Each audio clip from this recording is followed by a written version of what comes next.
Bom, então, muito boa tarde a todos. Esta é a sessão da palestra pública do simpósio e para mim é um prazer muito grande apresentar o Pedro Cunha. Eu tive a felicidade de conhecer o Pedro Cunha. Foi em 2015, ele era um estudante de mestrado na Universidade de Coimbra e ele quis fazer um projeto sobre buracos negros. Na altura, na Universidade de Coimbra, não havia ninguém a trabalhar nesta área, e então ele veio falar comigo na Universidade de Aveiro, em Portugal. É pertinho, Coimbra e Aveiro, para orientar esse projeto. E então isto foi o início of a beautiful friendship, não é? Citando um famoso filme. Ahm, e o Pedro revelou ser uma pessoa com uma criatividade extraordinária. Fez o doutoramento depois também comigo. Em Lisboa, portanto foi aquilo que uma espécie de um doutorado sanduíche, mas dentro de Portugal. Ahm, Depois do doutorado, que foi, perdão, uma fase que foi, penso eu, muito interessante porque apanhou os desenvolvimentos daquilo que são hoje marcos na história da nossa área científica, como a apresentação da primeira imagem de um buraco negro.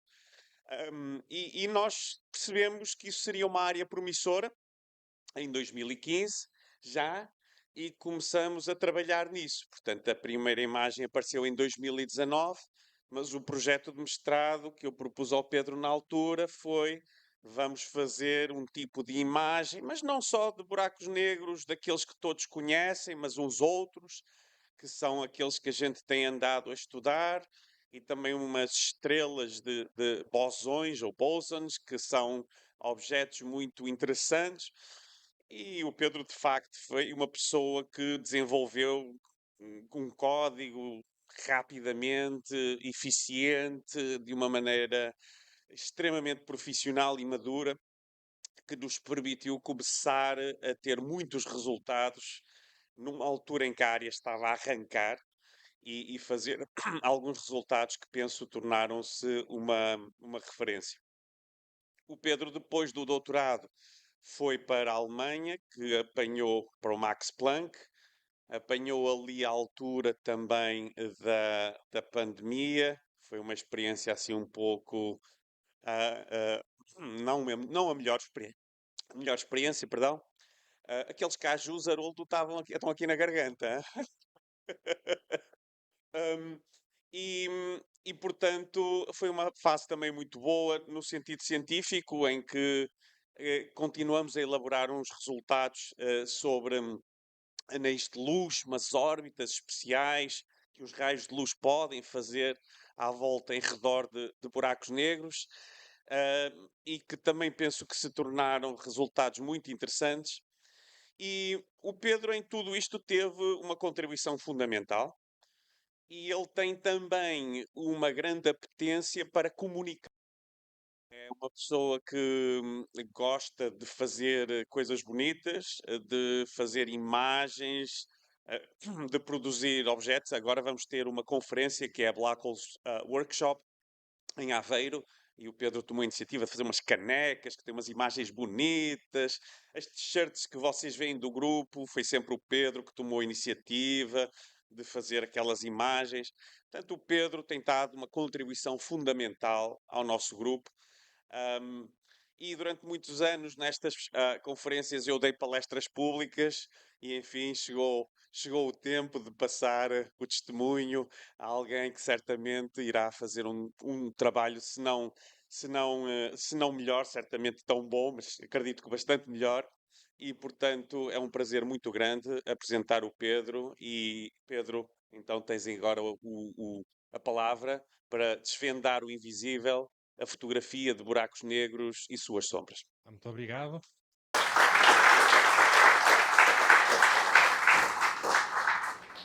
Pronto, olá a todos. Depois desta introdução vai ser um bocado difícil manter a expectativa, mas Eu farei os possíveis. Então, este é uma public lecture, portanto, é um seminário mais para o público e, portanto, não vai ser uma palestra técnica. Estarei a tentar focar o máximo possível nos conceitos e tentar desvendar aqui o invisível, que é a fotografia dos buracos negros, nomeadamente esta fotografia que está aqui de M87, que está muito longe de nós, e as sombras dos buracos negros. Ora, com isto nós temos não só de perceber o que é um buraco negro, também o que é a fotografia de um buraco negro e também o que é exatamente a sombra de um buraco negro. Ora, nessa tentativa de compreender estes conceitos, que são muito interessantes, temos de começar pelo início. E o início é o nascimento, como é que os buracos negros aparecem no nosso universo. Ora, o canal de formação que nós compreendemos para a formação dos buracos negros é pela morte de estrelas. Estrelas como o nosso Sol ou um bocadinho maiores que o nosso Sol. Ora, as estrelas são uma espécie de reatores de fusão nuclear em que queimam hidrogênio e hélio e libertando assim imensa energia que não só dá o brilho à estrela, como também ajuda a prevenir o colapso da própria estrela. Porque as estrelas são objetos muito grandes, têm uma gravidade muito grande e é preciso uma força interna para impedir que a estrela colapse sobre o seu próprio peso. Eu estava, então, no reator nuclear das estrelas. Portanto, as estrelas são reatores nucleares de fusão, são diferentes das usinas nucleares, que são reatores de fissão nuclear. Isto é um processo diferente. E este processo de fusão é importante para impedir que a estrela colapse sobre o seu próprio peso. Ora, o que é que vocês estão a pensar? O combustível da estrela não vai durar para sempre. Vai sendo gasto ao longo de milhões de anos. E, a certa altura, o combustível chega ao fim. E aí a estrela não tem mais capacidade de sustentar o próprio peso e vai colapsar. E aí o resultado final depende um bocado de quão grande e quão massiva é que é a estrela. Ora, o esquema da vida de uma estrela é mais ou menos assim. As estrelas, tipicamente, uma massa mais ou menos do Sol, começa com o colapso de uma nuvem gigante de gás. Tem um gás muito grande, uma nuvem muito grande, que se vai atraindo a si própria com a sua autogravidade, até comprimir o suficiente, ficar compacto o suficiente para iniciar um processo de fusão nuclear. E aí forma-se uma estrela. É assim que nasce uma estrela. Quando a estrela atinge a maturidade, passa uma boa parte da sua vida nesta fase, é a fase onde está o nosso próprio Sol, e a certa altura, à medida que o combustível vai sendo gasto, quando começa a ficar perto do final da sua vida, entra numa fase de gigante vermelha, que é uma espécie de aposentadoria para uma estrela. E aí fica bem grande e, no caso de estrelas como o Sol, não chega bem a explodir quando chega ao final da sua vida. As camadas mais exteriores da estrela começam a ficar instáveis e vai sendo expelido, é sendo projetado ao exterior, com algumas oscilações, as camadas mais externas da estrela. E aí essa dispersão cria uma nébula interestelar. E aquilo que fica é uma anã branca, que era o antigo núcleo da estrela e que, para estrelas mais ou menos com massas do Sol, tem sensivelmente o tamanho do nosso próprio planeta, da Terra. Mas este percurso da vida é apenas para estrelas que têm mais ou menos a massa do Sol. Cerca de 10 massas solares, aproximadamente. Para estrelas maiores, com 20, 25 massas solares, o percurso é um pouco diferente. A maturidade é mais curta, vivem tipicamente menos anos. Depois, quando chegam à fase da aposentação, ficam muito maiores. Em vez de serem só gigantes vermelhas, são super gigantes vermelhas. E aí sim, quando chega à altura da morte destas estrelas maiores, elas explodem numa supernova, libertando uma quantidade enorme de energia e comprimindo muito o núcleo da estrela. Agora, o que acontece a seguir depende também o quão massiva é que estas estrelas são. Se elas forem muito... se a compressão for muito grande, mas a estrela mesmo assim consegue impedir o colapso total, forma-se uma estrela de neutrões, que são objetos extremamente compactos, tipicamente com o tamanho de uma cidade, como Belém, talvez às vezes um bocadinho mais pequeno, mas são objetos extremamente compactos. No entanto, se a estrela for mesmo muito massiva, se tiver uma massa maior do que 25 massas solares, mesmo assim a estrela não consegue suster o colapso e acaba por colapsar mesmo num buraco negro.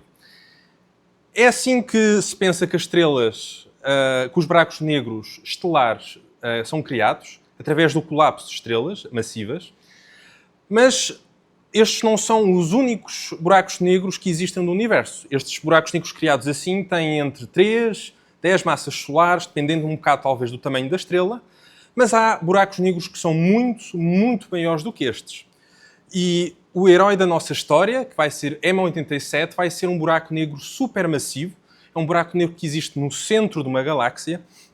E aquilo que se pensa é que, apesar de não haver ainda algumas questões ainda por esclarecer, que provavelmente estes buracos negros podem ser aumentados de tamanho através de colisões entre outros buracos negros. Apesar do canal de formação de buracos negros supermassivos não estar ainda totalmente clarificado. Ora, eu estou aqui a falar sobre buracos negros, mas afinal, o que é um buraco negro? Ora, um buraco negro é uma região no espaço-tempo de onde nada consegue escapar, nem mesmo a luz. Precisamente por isso é que são negros. Ora, os buracos negros são soluções previstas pela relatividade geral de Einstein e não têm propriamente uma fronteira sólida, como por exemplo uma estrela ou um planeta, mas é antes uma entrada numa região completamente diferente em que o espaço-tempo tem um comportamento diferente. Não só o espaço é curvo perto de um buraco negro, o próprio tempo também é curvo. Isso faz, de alguma forma, com que o futuro comece a apontar para dentro do buraco negro após atravessarmos a fronteira.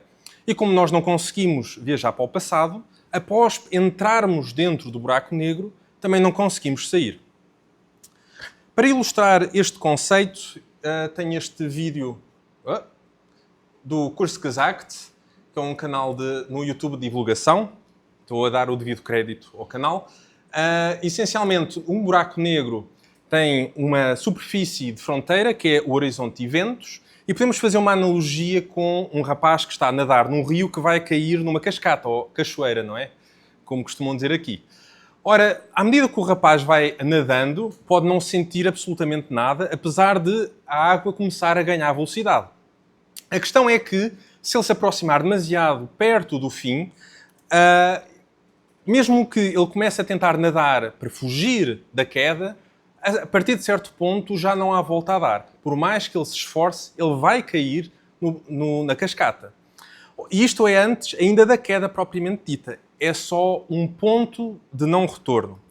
De alguma forma, um buraco negro é um conceito semelhante, mas no espaço-tempo.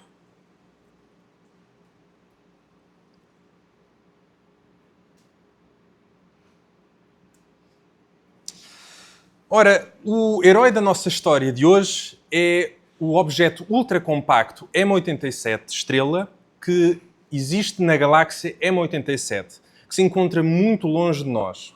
Apenas para terem uma ideia, a luz emitida por esta galáxia e que nós estamos a observar hoje demorou cerca de 52 milhões de anos a chegar até nós, porque está a 52 milhões de anos-luz. No entanto, apesar dessa distância, a colaboração do telescópio de horizonte de eventos conseguiu a proeza fantástica, mesmo no limite da tecnologia, de conseguir obter a fotografia deste objeto, que é, de facto, uma proeza digna de celebrar na história da humanidade. E que ficou registada em vários jornais. A primeira fotografia de um buraco negro, portanto, isto é a capa do jornal do New York Times, um jornal muito conhecido, e que tem bem destacado na capa a imagem deste buraco negro supermassivo, M87, e em inglês, essencialmente com a legenda a dizer olhando para o graveyard, portanto, olhando para o cemitério, obrigado, olhando para o cemitério da luz. A primeira imagem do buraco negro. É também muito interessante olhar também que outras notícias é que estavam na altura, nomeadamente a fronteira nos Estados Unidos pode estar em colapso e que os israelitas elegeram um novo líder, ou pelo menos continuaram a eleger o mesmo líder.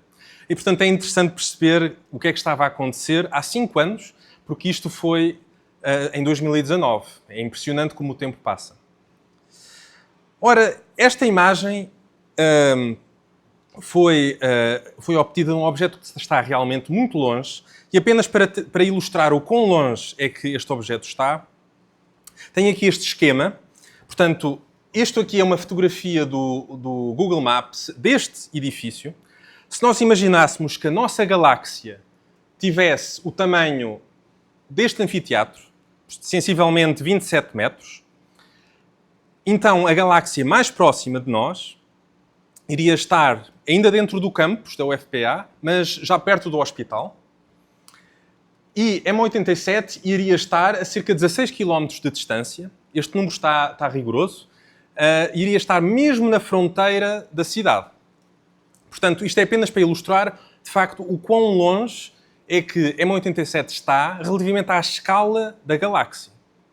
Já agora, a título de curiosidade, nesta percepção de escalas, esta escala de M87 continua a ser muito pequena comparado com o tamanho de todo o universo observável, que, curiosamente, coincide quase exatamente com o tamanho da Terra.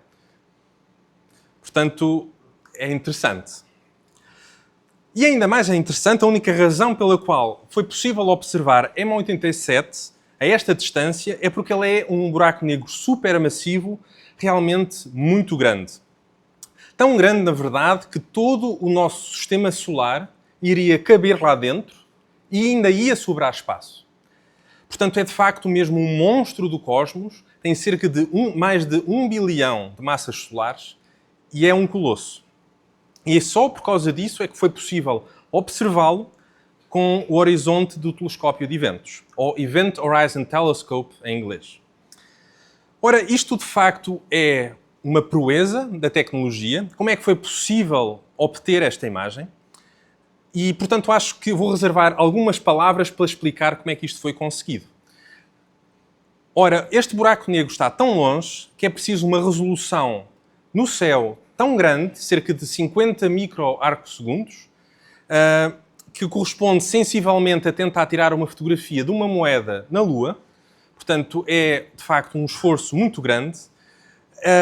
Se fizermos as contas, a resolução necessária iria corresponder a termos um telescópio em que a objetiva, a lente, iria ter sensivelmente o tamanho da própria Terra. O que não é possível construir, obviamente. No entanto, não é necessário fazer isso. Aquilo que aconteceu foi ter várias estações, vários observatórios espalhados pela Terra, na Europa, nos Estados Unidos, no México, no Polo Sul, no deserto do Atacama, no Chile, e que juntos, e também há mais alguns observatórios, e juntos, numa rede de grande colaboração, medindo dados vindos de radiação vindos da M87, juntaram essa informação toda de forma a ter, de forma equivalente, um telescópio virtual com este tamanho. E foi só isso que permitiu obter, de facto, aquela imagem da M87. Ora, fazer esta ligação e esta sincronização foi um ato de engenharia bastante grande. Havia vários problemas técnicos, nomeadamente a quantidade de dados produzidos, a sincronização. Isso daria, só esse tema daria para uma palestra inteira. Obviamente que não irei fazê-lo, mas é só para reforçar, de facto, que é uma proeza tecnológica. Ok, tendo introduzido o buraco negro, como é que nós podemos compreender melhor a imagem de um buraco negro? Temos aqui esta fotografia da M87, tem um aspecto assim meio de um donut ou de uma bagel. Porquê é que tem esta forma? Porquê é que não tem uma forma diferente? O que é que ela significa? Ora, para tentar perceber um bocadinho melhor isso, vamos considerar este cenário assim muito simples. Mas primeiro pensem, se é um buraco negro, como é que eu consigo ver algo que é invisível, algo que é negro e que não emite luz? Isso só é possível se nós tivermos alguma luz de contraste. Tal como se eu tiver uma bola preta, completamente preta, numa sala cheia de luz, como esta, nós iríamos conseguir ver a bola preta. Mas se a sala estivesse escura, sem luz, não íamos ver nada, obviamente. O ponto aqui é que precisamos de luz para fazer de contraste. A única coisa que pode mudar é de onde é que vem essa luz. Neste caso, aqui muito simples, podemos considerar aqui uma pessoa que está a olhar para um buraco negro e por trás do buraco negro, pode ser muito longe, existe luz que vem de estrelas. Há um campo de estrelas no background. Ora, nós podemos pensar como é que nós podemos tentar simular a imagem de um buraco negro. Podemos tentar fazer a evolução de muitos raios de luz das estrelas e ver quais é que são os raios de luz que caem no observador. E aí tentar construir uma imagem. Mas se pensarem nisso, não é muito eficiente fazer isso assim. Porquê? Porque a maior parte dos raios de luz não iam cair no observador. Vão para o outro lado qualquer. Aquilo que é mais eficiente do ponto de vista de simulação é, na verdade, começar do observador e começar a fazer a evolução dos raios de luz para várias direções, para trás no tempo. E assim vemos qual é que é a origem de cada raio de luz. Aqueles raios de luz que vão para uma estrela, então eu sei, esse raio de luz tem luz. Se há um raio de luz que cai dentro do buraco negro, então essa direção não tem luz, porque o buraco negro não emite luz. Este processo chama-se de Backwards Ray Tracing e está aqui mais ou menos ilustrado nesta simulação. Cada um destas linhas azuis é um raio de luz que parte da posição do observador em várias direções. Isto está a evoluir para trás no tempo. Quando um raio de luz, por exemplo, cai no buraco negro, significa que é um pixel que é preto, não há luz que vem dessa direção. Se vai na direção de uma estrela, então essa direção tem luz. Portanto, se nós fizermos simulações com milhões de raios de luz para obter uma imagem, com muitos pixels, aquilo que nós iríamos observar, para este caso concreto, seria algo deste género. Que eu agora vou meter em tamanho maior para vocês conseguirem ver melhor. Portanto, é essencialmente o mesmo campo de estrelas, mas está um bocado deformado. Há algum efeito de lente gravitacional. E aqui, bem no meio, existe uma mancha negra. Essa mancha negra é a imagem direta do buraco negro e é aquilo que se chama a sombra do buraco negro. Ora, vocês podem perguntar, porquê sombra? Porque não outra coisa qualquer. A sombra num objeto é, por definição, a ausência de luz. E é isso que está aqui a acontecer. É uma direção no céu onde há uma diminuição, há uma ausência de luz, se não houver matéria entre o observador e o buraco negro, precisamente porque o buraco negro não emite luz. E, portanto, o termo sombra é um termo bastante adequado. Podemos também explorar um bocadinho melhor o que é que acontece aqui exatamente perto aqui da sombra. Por exemplo, aqui na imagem existe esta estrela, vamos chamar estrela A. Esta é a imagem de uma estrela que está longe. Nós podemos receber um raio de luz diretamente da estrela e forma esta imagem que está aqui. Mas, como o buraco negro existe entre a estrela e o planeta, ou o observador, pode haver um raio de luz que normalmente iria para longe da Terra, que é curvado por causa da atração gravitacional e acaba por ser direcionado para nós. E nós vemos uma segunda imagem, neste caso é esta imagem A2. Isto, na verdade, repete-se para várias imagens também, para vários pontos. Dentro deste círculo aqui, apicotado vermelho, existe uma cópia inteira de todo o céu. Na verdade, existem infinitas cópias de todo o céu à medida que nós nos aproximamos aqui do contorno da sombra. Portanto, há aqui um efeito de lente gravitacional que é bastante não trivial. Portanto, aquilo era um caso um bocado mais académico, apenas para introduzir o conceito de sombra do buraco negro. Agora vamos tentar ir aumentando a dificuldade e tentar aproximar-nos de coisas que são um bocadinho mais realistas. Portanto, como é que seria a imagem de um buraco negro iluminada por um disco muito fino? Esta é a imagem do filme Interstellar, que é bastante conhecido e que eu assumo que a maior parte das pessoas aqui terão visto o filme, mas é uma imagem que foi produzida com simulações bastante realistas de um buraco negro, com um disco muito fino de matéria que está a brilhar e é essa a luz que está a fornecer o contraste para podermos ver a sombra do buraco negro. Agora já não é a luz de estrelas muito longe que está a ser usada para ver o contraste, para ter o contraste.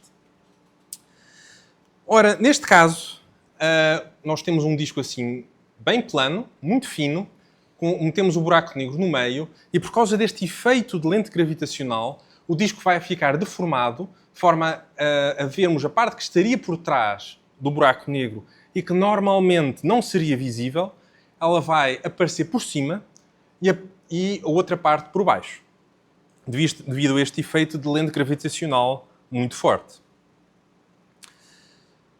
Agora, podemos aumentar mais um bocadinho a dificuldade e pensar como é que seria isto num cenário um bocadinho mais realista. Portanto, esta é um zoom daquela imagem que eu mostrei há bocado, em que a luz de contraste vem de estrelas que estão muito longe. E esta é uma imagem que é produzida por um disco, mas agora não é um disco fino. É um disco dinâmico, que pode ter alguma espessura e que é simulado usando simulações de magneto-hidrodinâmica. São simulações muito caras do ponto de vista computacional, mas que permitem obter imagens bastante realistas. E esta é apenas um desses exemplos. Vamos dizer que é uma imagem sintética, porque é algo que é o mais próximo possível daquilo que nós conseguimos produzir na realidade. Mas vocês podem continuar a dizer: ok, esta imagem continua a não ter nada a ver com aquela imagem da M87 que o telescópio observou e que tinha uma forma assim de um donut. Não tem nada a ver. E é verdade. No entanto, o telescópio do Horizonte Eventos, apesar de ter sido uma obra de engenharia e de colaboração fantástica, com uma resolução fantástica, mesmo assim tem limitações de resolução. E, portanto, para compararmos com aquilo que foi realmente observado, nós temos de pegar na imagem sintética e desfocá-la para tentar obter alguma coisa mais comparável. Então aí, se vocês meterem a imagem desfocada, sintética, e a imagem que foi realmente observada, é impressionante a semelhança entre as duas. É bastante notável, diria eu. Portanto, isto ilustra o quê? Ilustra que a imagem que foi observada de M87 é completamente consistente com a expectativa que nós temos de um buraco negro em relatividade geral e a imagem que ele iria produzir. Se vocês quiserem perceber a relação que isto pode ter com o filme do Interstellar, também, há aqui um clipe que eu vou mostrar da empresa de efeitos especiais Double Negative, que foi a empresa de efeitos especiais que concebeu o filme do Interstellar. Foram eles que fizeram a simulação. Eu mandei um e-mail para eles para pedir este vídeo. Portanto, a única condição é que eu tinha de dar o devido crédito, que é o que eu estou a fazer. Portanto, esta imagem, este vídeo, não fui eu que fiz. Apenas para deixar isso muito claro. Portanto, o que é que está aqui a ser mostrado? É uma imagem de um buraco negro com um disco de acreção bem fino. Nós estamos a ver este buraco negro mais ou menos no plano equatorial. Portanto, aqui o plano equatorial é definido com base na rotação do buraco negro. E agora, o que nós vamos ver é ver o buraco negro, mas quase perto do polo. E porquê? Porque nós, na verdade, estamos a observar M87 estrela quase na direção do eixo de rotação. E por isso é que vamos fazer isso. Vamos agora a ir para o polo de rotação do buraco negro e depois vamos desfocar a imagem como nós fizemos há bocado. E aí vamos obter algo que, mais uma vez, também é muito parecido com aquilo que foi observado por M87, pelo telescópio do Horizonte Eventos.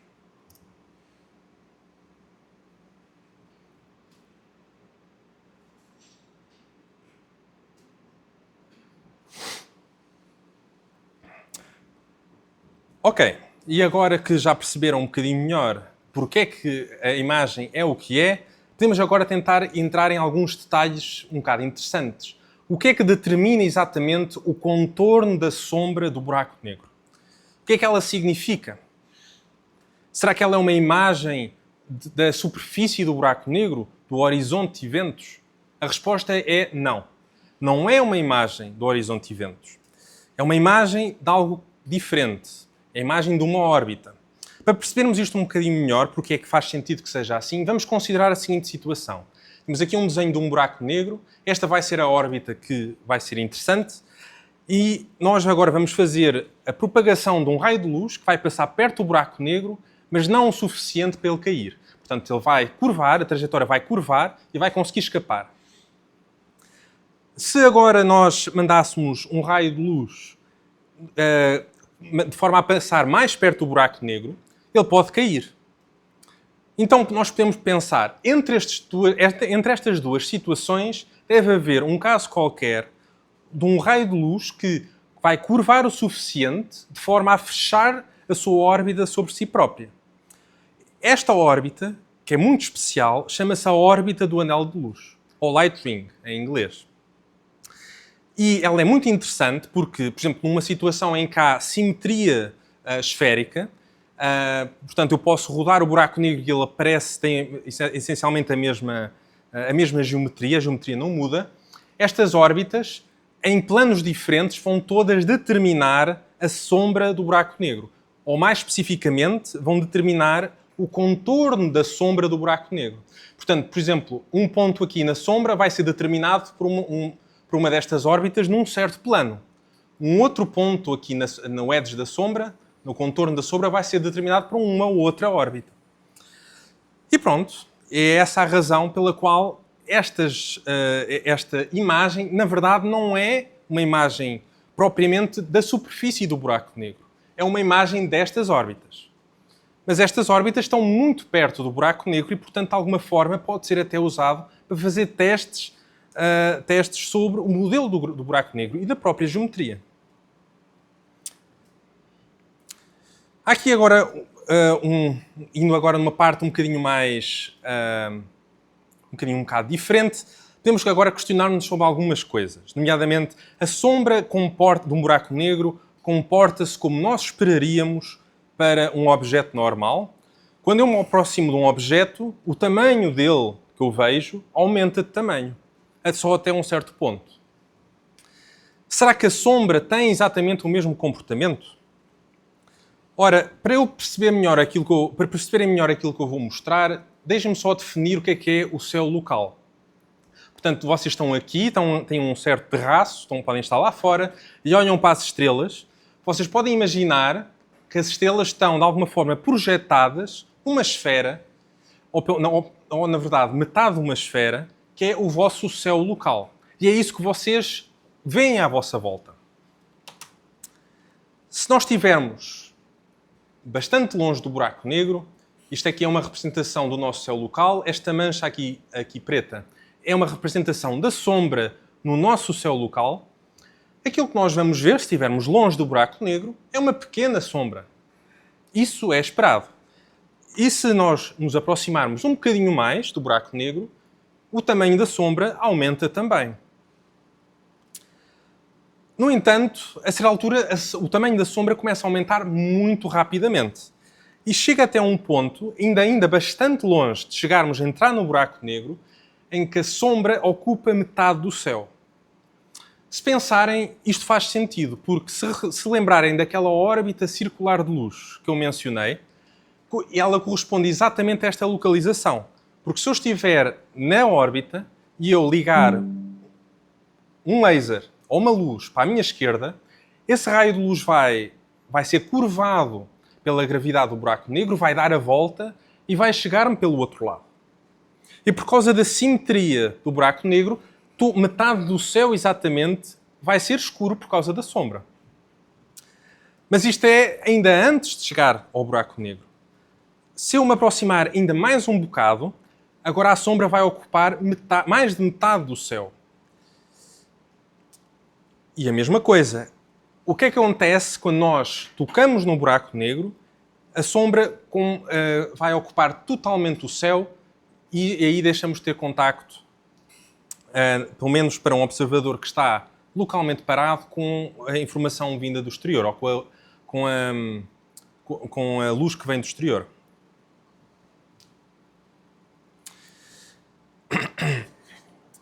E eu vou agora talvez falar de outro assunto que pode interessar algumas das pessoas, que já foi mencionado durante aqui o simpósio, que eu julgo que a maior parte das pessoas nunca viu, que é como é que seria o colapso de uma estrela para um buraco negro. Portanto, eu começo com uma estrela que é brilhante, a estrela colapsa e deve, a certa altura, formar um buraco negro e, portanto, não tem luz. Como é que é esta transição? Para introduzir e explicar o que é que nós vamos ver, eu tenho primeiro de introduzir o conceito de redshift, ou desvio para o vermelho gravitacional. Portanto, se eu tiver uma estrela que é muito compacta, por exemplo, uma estrela de neutrões, que deforma o espaço-tempo de tal forma que de forma substancial, se eu tiver uma lâmpada que está a emitir uma luz amarela longe da estrela, eu vou ver a luz amarela.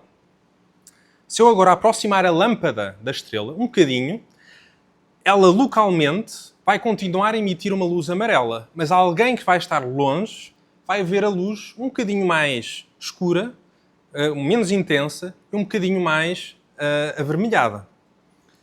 E, de facto, quando a lâmpada chega mesmo muito perto da estrela, pode ficar muito vermelha. Atenção, isto só acontece para estrelas que são muito compactas, realmente. Portanto, tem de fazer uma deformação muito grande da geometria do espaço-tempo. Portanto, isto é um efeito relativamente geral. Dentro de campos gravíticos muito fortes, há um efeito de redshift. Portanto, as cores são desviadas para o vermelho. É isso que significa. Portanto, tendo isto em mente, qual é que seria a nossa expectativa para a imagem de um colapso?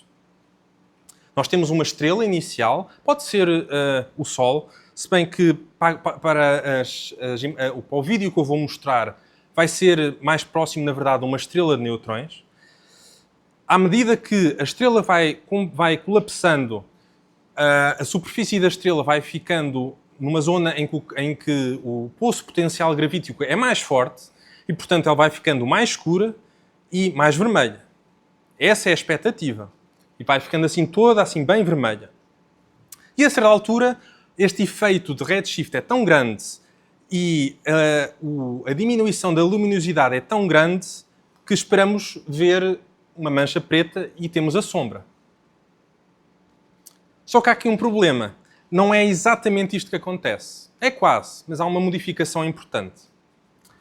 A questão é que os raios de luz que são emitidos na superfície da estrela na mesma altura, e isso está associado ao redshift gravitacional, vão levar tempos diferentes até chegar ao observador. Por exemplo, neste caso, um raio de luz que que está mais perto de nós vai demorar um certo tempo T1, e uma parte da estrela que está um bocadinho mais longe de nós vai demorar um tempo T2, em que este tempo T2 é maior que o T1. Ora, isso vai provocar redshifts diferentes na estrela e, portanto, aquilo que de facto nós podemos esperar para o colapso é algo que tem um aspecto assim. Portanto, a diminuição de luz da imagem deve partir do centro, porque está mais próximo de nós, e vai expandindo para fora. Isto faz algum sentido, porque quando nós olhamos para alguma coisa, qualquer coisa, não só para buracos negros, nós estamos sempre a olhar para o passado. Quando nós olhamos para uma galáxia, como para o buraco negro de M87, nós estamos a ver como é que M87 era há 52 milhões de anos atrás. Nós vemos sempre para o passado. Eu olho para vocês e eu vejo como é que vocês são, umas milionésimas de segundo, provavelmente ainda menos, tinha de fazer as contas, mas vemos sempre para o passado. E, portanto, como a parte exterior da estrela, a radiação demora mais tempo até chegar até nós vamos estar lá a ver mais no passado. E, portanto, faz sentido que seja a última parte da estrela a perder o brilho. Pronto, e com isto eu posso mostrar 2 vídeos com colapso. Portanto, isto são estrelas essencialmente neutrões, mas com pressão zero. Portanto, de um ponto de vista mais técnico, é um colapso de dust, não vou dizer pó em português, mas poeira. Colapso de poeira. E com 2 temperaturas diferentes. Portanto, eu aqui estou a assumir que a estrela está a emitir radiação de corpo negro a 2 temperaturas diferentes, a 1 milhão de graus, que é uma temperatura realista para uma estrela de neutrões, se bem que é uma temperatura relativamente fria. E depois tomei a liberdade de fazer uma temperatura que não é razoável, mas mesmo assim está a efeitos interessantes, que é 5.000 graus, que é mais ou menos a temperatura de uma estrela como o Sol. Mas neste caso com um tamanho bem mais pequeno. Eu não vou explicar agora os detalhes de como é que estas imagens são obtidas na prática. Talvez, se eu tiver algum tempo amanhã, durante a Technical Talk, eu poderei expandir um bocado sobre isso, mas neste momento vou apenas mostrar o vídeo. Começando com a estrela de neutrões com 1 milhão de graus. Portanto, este disco aqui azul é a estrela. Como está tão quente, aquilo que nós iríamos ver é uma luz meio azulada. Portanto, isto é, tanto quanto possível, aquilo que uma pessoa normal, com os nossos próprios olhos, iria ver. Então a estrela vai começar a colapsar, diminui de tamanho e depois começa a haver um redshift do centro para fora. E depois fica um buraco negro e fica invisível. Vou mostrar mais uma vez.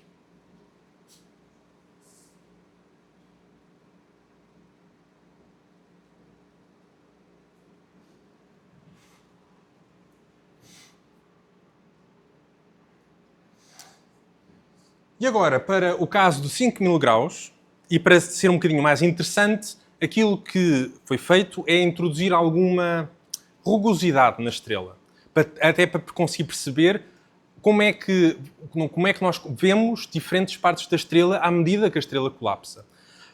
E, portanto, podem imaginar como algumas flutuações na temperatura na superfície da estrela.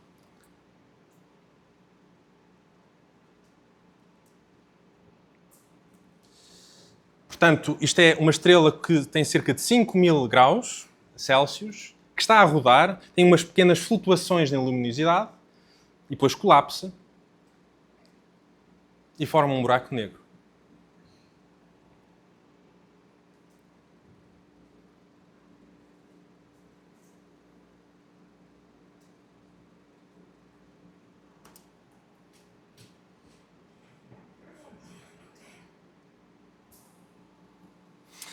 E com isto eu cheguei ao final da minha talk, tenho muito tempo para questões, e vou terminar com esta imagem feita, não tirei da internet, foi feita com um código realista, na verdade com um buraco negro com cabelo escalar, de um buraco negro no mercado do ver o peso, apenas por piada. Muito obrigado.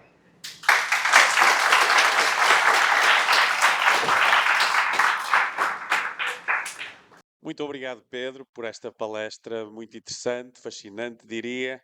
E também tens algum futuro como realizador, eventualmente, se tudo correr mal. Ahm, eu acho que deve haver questões, espero que haja. Questions, comments?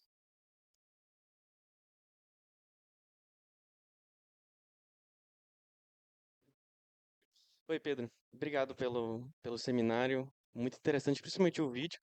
E a minha pergunta é exatamente sobre isso. Tu saberia dizer eh, qual que é o tempo, qual que é o tempo característico onde ocorre esse processo, mais ou menos? Alguma escala? Sim, então isto o raio inicial é cerca de... isto é uma estrela que tem... Portanto, o raio está a cerca de 8M. Portanto, que é a escala típica para uma estrela de neutrões. E para essa escala, o colapso é em milissegundos. Portanto, isto seria instantâneo. É. Não sei se é 40 milissegundos. Na altura eu vi, mas de cor não sei agora.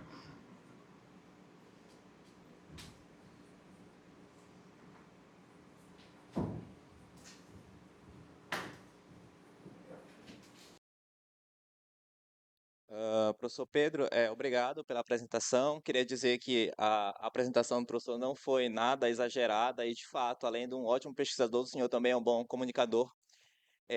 Obrigado. Sobre a questão da gente chamar ele de buraco negro, né? Ainda na literatura, o próprio Event Horizon Telescope, às vezes coloca como, tanto ele como o Sagitário e a Estrela, como objetos supercompactos. Eu queria saber se é, haverá um dia que nós poderemos dizer com 100% que isso é de fato um buraco negro? O que faltaria para isso? Eu queria entender um pouquinho melhor, assim, Bom, eu acho que há até algumas discussões interessantes na literatura sobre esse assunto. Eu acho que nunca podemos ter a certeza absoluta que é um buraco negro, porque, porque um horizonte de eventos, de alguma forma, é algo que tu não consegues medir diretamente. Toda a informação que tu tentas enviar para lá, ela não sai de lá mais. Podes é tentar testar que não é outra coisa, ou ver que todos os testes que tu fazes que são consistentes com ser um buraco negro. Mas, aliás, que é algo que acontece sempre em ciência. Tu raramente provas, de facto, taxativamente alguma coisa. Tu provas com experiências, consegues provar que uma certa observação é consistente com uma certa teoria ou um certo modelo. Obrigado, professor, mais uma vez. Muito obrigado. Temos tempo ainda para mais algumas perguntas.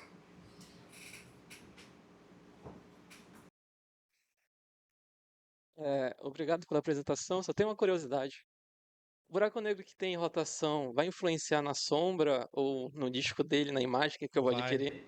Vai. Isso é uma questão bem interessante, mas o que eu posso dizer é o seguinte.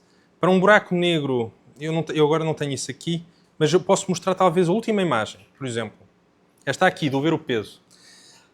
Este buraco negro está em rotação e que geralmente o que acontece é que um dos lados daqui da sombra, que tem de alguma forma uma assinatura da geometria perto do buraco negro, uma parte da sombra vai ficar deformada. Isto é para uma observação que é feita no plano equatorial relativamente ao eixo de rotação. Porque se eu olhar pelo eixo de rotação, é tudo simétrico e, portanto, a sombra, na verdade, vai ser totalmente circular. Portanto, a resposta é sim. Geralmente há efeitos da rotação, não só no tamanho da sombra, mas também na sua forma. Pode aparecer bastante deformada. Isto até pode ser uma forma indireta de conseguir testar a geometria muito perto do buraco negro. Porque, como eu disse, isto não é uma imagem diretamente da superfície do buraco negro, é uma imagem de órbitas de luz que existem perto do buraco negro, mas essas órbitas não existem numa localização qualquer.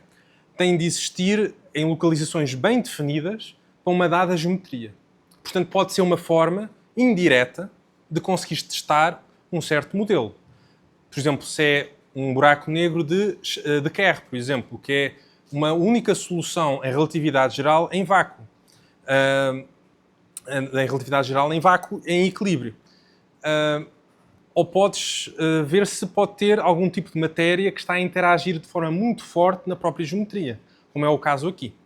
Portanto, é de alguma forma uma janela para o mundo de gravidade forte na vizinhança do buraco negro.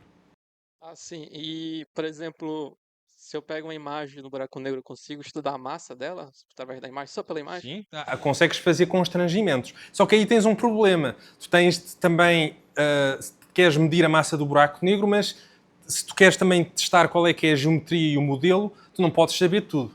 Mas se tu disseres, ok, é este modelo, é Kerr, por exemplo, então aí tu podes sim ver, é consistente com esse modelo, com essa geometria, e podes tentar tirar uma conclusão para a massa do buraco negro.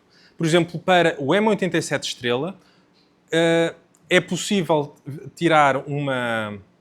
fazer uma medida indireta da massa usando a imagem e ver se depois é consistente, por exemplo, com observações do movimento de gás à volta de M87 estrela. Obrigado.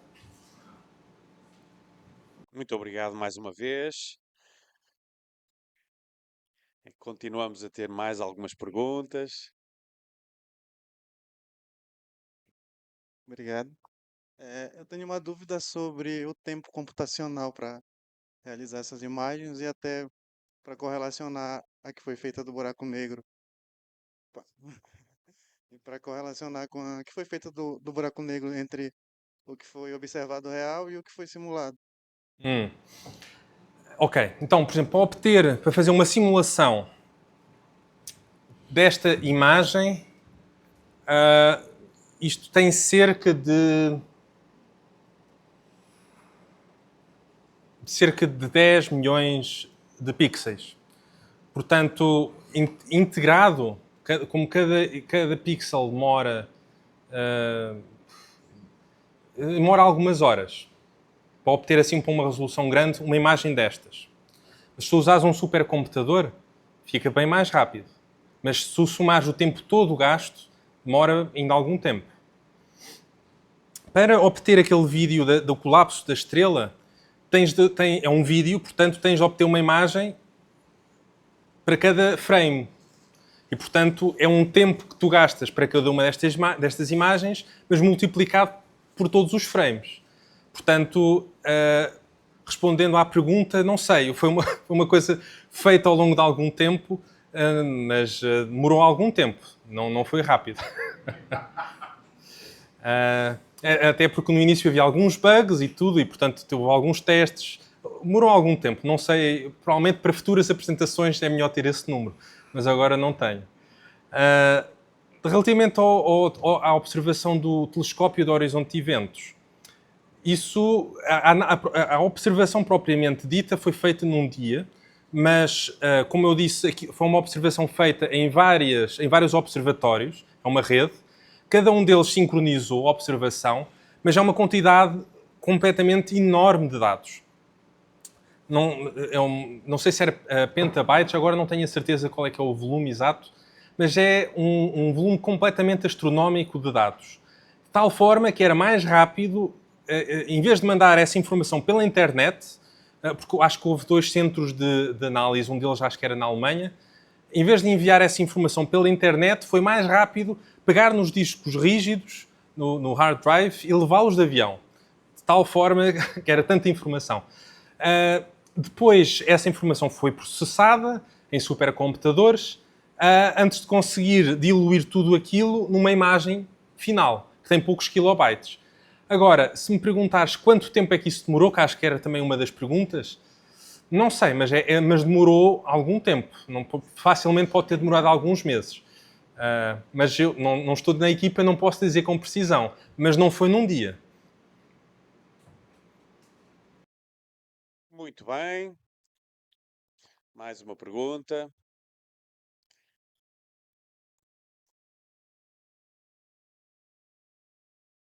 Obrigado, Pedro, pela apresentação. Essas imagens que o EHT faz, elas são bem borradas, né, como tu mostraste. Assim, como é que está o otimismo da comunidade para melhorar a resolução das próximas imagens? Então, eu não mostrei isso aqui, mas isto não é como tirar uma fotografia com pixels. Na verdade, o que é medido é medido informação no espaço de Fourier da imagem.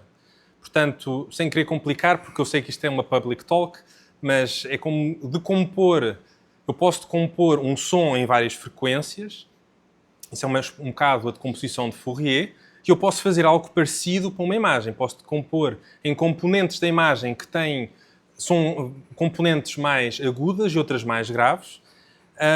E, de alguma forma, são essas componentes que são medidas pelo EHT. Portanto, neste momento, há 2 formas de melhorar a imagem. Não só tu tens de conseguir alcançar... Portanto, para alcançar frequências maiores, precisas de distâncias entre antenas maiores, mas também precisas de uma maior densidade. Por exemplo, uma das ideias é conseguir melhorar a precisão metendo uma das antenas num satélite no espaço. Aí vais aumentar bastante a cobertura.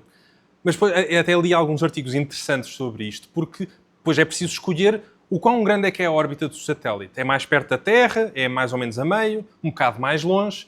Se a órbita for muito grande, tu consegues aceder a mais frequências. E, portanto, até poderias ter uma resolução maior.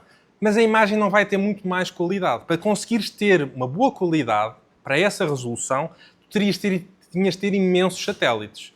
Na verdade, a conclusão deste artigo que eu estou a pensar é um compromisso. É teres um satélite que está mais ou menos, não é uma órbita muito grande nem muito pequena, e assim consegues aumentar o tamanho da rede e aceder a frequências maiores, mas mantendo alguma qualidade da imagem. Mas o céu é o limite, como se costuma dizer. Podes imaginar ter um conjunto enorme de satélites à volta da Terra, ou até ter uma base na Lua, por exemplo. Isso iria aumentar-te imenso a capacidade de resolução. Mas isso eu não espero ver isso no meu tempo de vida. Mais alguma pergunta? Esta imagem ficava bem ali no centro de ciência. Um póster grande, uma ideia a pensar, hein? Estou disponível para dar a imagem. Bom, olá Pedro, muito obrigado pela apresentação, foi excelente realmente. E eu fiquei curioso para saber um pouco mais sobre os mecanismos de formação de disco de acreção. Então, na primeira imagem, você mostrou uma simulação, né, que foi daquele estúdio que formou que, que fez o vídeo do buraco negro do filme Interestelar. E lá naquele buraco negro tem um disco de acreção, né? E aí eu fiquei curioso para saber se durante o colapso de uma estrela é, a formação do disco de acreção pode ser imediata, se depende da matéria que está em volta, se ela sempre colapsa num objeto ali que não tem o disco de acreção e só depois de um tempo vai acumular e formar esse disco. Bem, há muitos tipos de buracos negros. Há os buracos negros estelares, há os buracos negros supermassivos. Eu percebo a pergunta. Eu acho que depende muito. Portanto, quando uma estrela colapsa, fica sempre, nem toda a matéria cai dentro do buraco negro. Há sempre alguma que fica fora. A questão é, será que forma um disco brilhante o suficiente para ver? Eu acho que depende um bocado de caso para caso. A verdade é que, por exemplo, pode haver uma estrela normal, que pode passar perto de um buraco negro destes, e por causa de forças de maré, ou tidal forces, a estrela vai ser desfeita e parte do gás da estrela vai cair dentro do buraco negro, mas outra parte pode simplesmente formar um disco. E a estrela é despedaçada desta forma. Portanto, é relativamente fácil para um buraco negro roubar e desfazer estrelas que passem perto.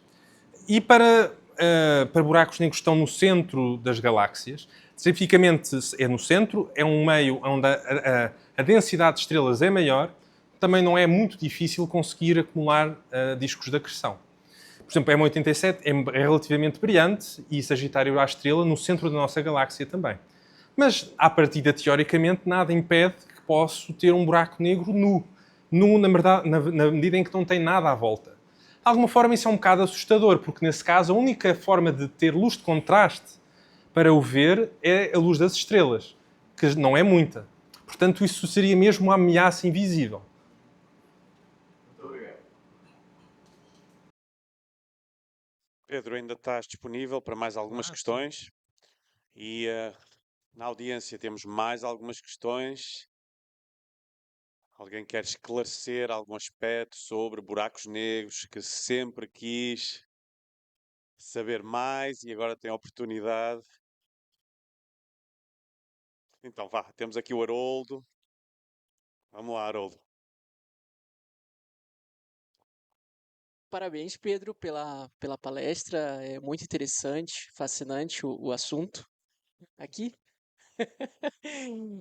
Eu tenho uma pergunta sobre a parte da estrela colapsando. Quando tu introduziste a rugosidade, a estrela está girando mesmo ou isso é um efeito visual? Porque em relatividade especial, tá bom. Bonito não Sim. sei, mas aparecendo na câmera sim. Porque em relatividade especial, tu tens o chamado rotação de Terrell, né? Que é essencialmente esse efeito visual de quando um objeto extenso, a aparência visual de um objeto extenso. Aí eu queria saber se... A estrela, em termos geométricos, a estrela não está a rodar. Porque aí provavelmente até teria de ser uma solução numérica. É interessante. Devia haver uma diferença dos dois lados pelo facto de estar a colapsar com a rotação. Devia haver até uma assimetria na imagem. Mas, de qualquer das formas, eu introduzi aqui alguma rotação na imagem para não ser tão aborrecido, para ser mais interessante. Mas podemos considerar que é uma rotação que é tão pequena que não acaba por não ter um impacto assim tão grande na própria geometria. Mas não está a rodar de facto.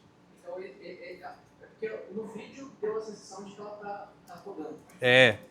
Então é esse efeito, é o efeito Carrel. É assim, na verdade acho que, eu não me recordo exatamente o que é que eu disse, mas eu talvez em vez de dizer que está a rodar, há flutuações térmicas na superfície e dá aquela textura. Talvez seja melhor pensar assim, em vez de ser uma rotação simples. O modo como aquelas flutuações foram introduzidas foi introduzindo composições de harmónicos esféricos. E eu provavelmente meti alguns harmónicos esféricos com alguma rotação mais num certo sentido que no outro. E daí pode dar uma sensação, uma net rotation, de alguma forma. Mas não é um efeito físico. Mas uma parte que é realista é que essas oscilações estão acopladas ao tempo próprio na superfície da estrela. E, portanto, à medida que a estrela colapsa, essas oscilações de alguma forma ficam congeladas. Essa parte é realista.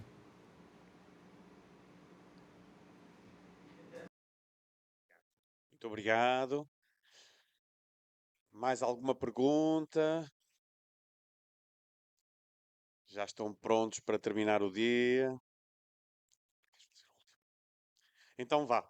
Eu acho que o professor Crispino quer fazer uma pergunta também, alguns comentários finais, então vou passar para ele. Muito obrigado. Então, em primeiro lugar, vou seguir, né, a todos dizendo que foi uma excelente palestra, meus parabéns. E eu tenho talvez aqui uma ou duas perguntas, mas que são de cunho mais pessoal. Não meu, mas teu. Então, tu pode se reservar o direito de não responder ou apenas responder, obviamente, né, no grau que tu preferires. Então, na introdução, o Carlos falou um pouco até como tu chegaste até a ele, não é? Essa vontade, a proposta. Então, eu queria que tu falasses um pouquinho sobre isso, agora, da tua perspectiva, né? E não da dele. Quer dizer, o que te levou, em primeiro lugar, a isso? E depois, do início para o final. Hoje, aqui, né, do outro lado do oceano, dando uma palestra de divulgação, né, sobre esse assunto. Como tu te sentes em relação, não simplesmente a estares aqui hoje, mas do ponto de vista mais da tua própria carreira, entende? Buracos negros, entende? O que isso... How much it chills, né? Então, o quanto isso, digamos assim, te emociona e o quanto isso te move, né, da perspectiva atual. Sim, eu posso dizer algumas palavras sobre isto. Portanto, o que eu posso dizer tem sido um privilégio, não só dado os tempos atuais em que nós vivemos, mas estar envolvido numa equipa tão fantástica, tão ativa. Não poderia ter desejado melhor. Realmente é mesmo um prazer. Todos os dias é um prazer, de facto, e tenho, de facto, consciência que eu tenho não só muita sorte, mas, como eu disse, é mesmo um privilégio. Tendo assim a mais algum contexto histórico, portanto, a minha perspectiva, eu estava... Portanto, isto foi no mestrado, eu estava, até recordo-me de, na altura, pensar o que é que depois eu gostava de fazer, se eu queria ir para o doutoramento ou não. Eu gostava de coisas de relatividade geral, não havia assim, nada assim muito especial que eu pudesse fazer lá. Eu recordo-me ter falado com alguns professores sobre possíveis direções de relatividade geral e, em particular, buracos negros, que era algo que me interessava. E aquilo que eles me disseram era... Há uma pessoa aqui em Portugal, o professor Carlos Herdeiro, que acho que até foi o professor Fernando Nogueira, não sei se o conheceu até pela Sociedade Portuguesa de Física, em contextos de divulgação. Portanto, estas coisas acabam às vezes por ter efeitos não lineares. E disse, ele é uma pessoa espetacular, sabe muito sobre o assunto, vai falar com ele. E foi isso que eu fiz. E não me arrependo, foi uma das melhores decisões que eu já fiz na minha vida. E pronto, foi de facto, não, como supervisor, Foi um orientador absolutamente fabuloso, espetacular, e, portanto, estarei grato para toda a minha vida. Pronto, é isso.